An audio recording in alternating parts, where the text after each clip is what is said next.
my name is Alison McCartan, and I play Carole King.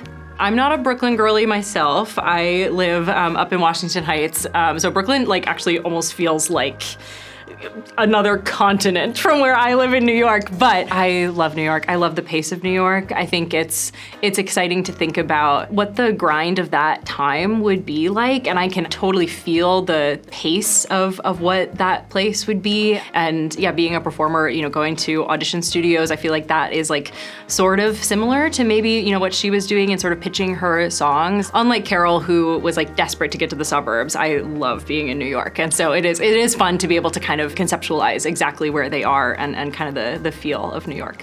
I think if you're gonna choose the life of an artist, you definitely have to have some degree of perseverance. And sometimes I don't love that word. I hate thinking that as an artist, you're gonna have to struggle or that you're gonna have to starve or whatever, but you do need to have a decent amount of tenacity and willingness to face rejection and keep coming back. And I think that at the end of the day, it's the love for the craft. And I think that that's very true of Carole too. She sort of accidentally became a singer, but she always knew she wanted to make music. And I think that is the thing that she keeps coming back to, is that it's so a part of her and her heart and how she wants to give back to the world. And that's very in line with who I am as an actor and a performer. I think that I know that that's a gift that's been given to me, and that it's important to me to share that as much as I can. That's the thing that you have to come back to in those really tough days when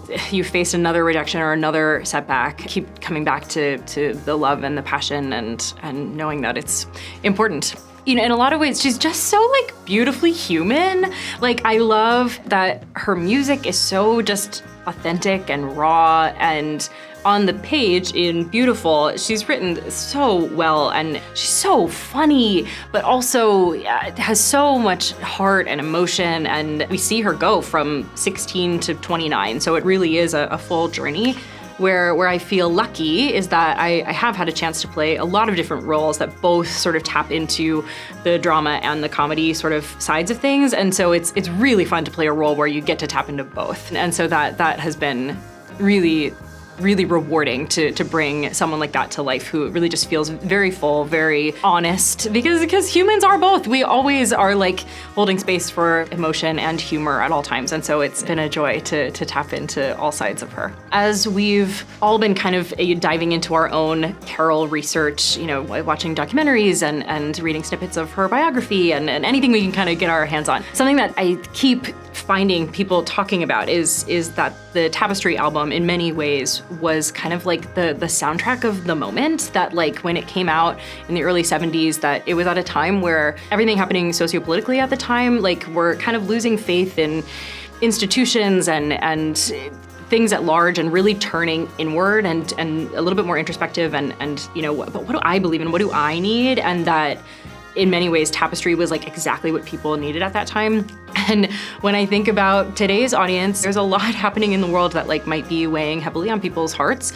And so to come back to this music, or to hear this music for the first time, I think in a lot of ways it's kind of a full circle moment. And I think that it's newly relevant again.